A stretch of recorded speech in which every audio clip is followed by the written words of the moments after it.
الذي جعل لكم الأرض فراشا والسماء بناء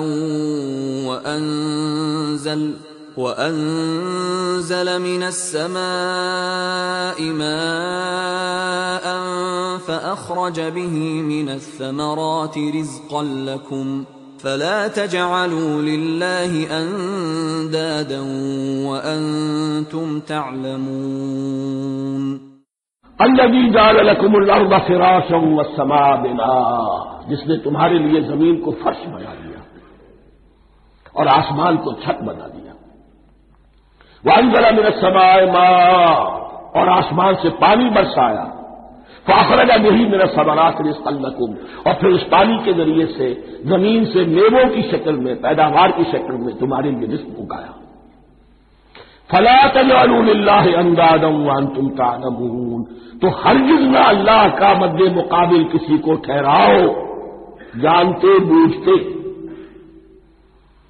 وانتم تعلمون کا ایک مطلب یہ بھی ہے کہ تم بھی مانتے ہو کہ اس کائنات کا خالق اللہ کے سوا کوئی نہیں. اہل عرب بھی مانتے تھے، جو ان کے دیوی دیوتا تھے وہ سمجھتے تھے کہ یہ اللہ کے اوتار ہیں یا اللہ کے ہاں بہت یہ پسندیدہ ہیں، اللہ کے محبوب ہیں، اس کے اولیاء ہیں، اس کی بیٹیاں ہیں، لہذا یہ شفاعت کریں گے تو ہمارا بیڑا پار ہو جائے گا. ورنہ خالق وہ مانتے تھے اللہ ایک ہی ہے. جب تم یہ مانتے ہو کائنات کا خالق ایک، مدبر ایک، تو اب کسی کو اس کا مد مقابل نہ بناؤ.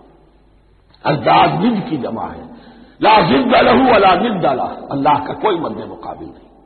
اس میں یہاں تک بات ہے کہ حضور اس درجے، اس توحید کی باریکیوں تک پہنچا کر گئے ہیں اس امت کو کہ کسی صحابی نے ایسے ہی کہہ دیا ما شاء اللہ و ما شئت، جو اللہ چاہے اور جو آپ چاہیں.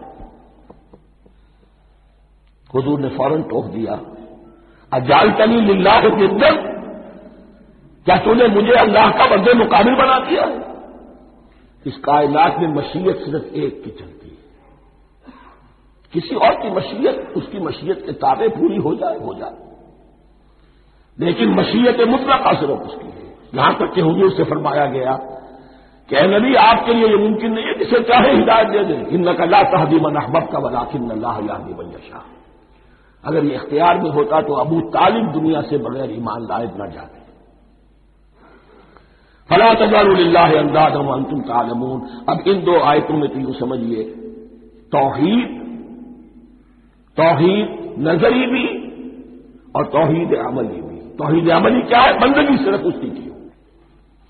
اب آیا ہے رسالت کا معاملہ.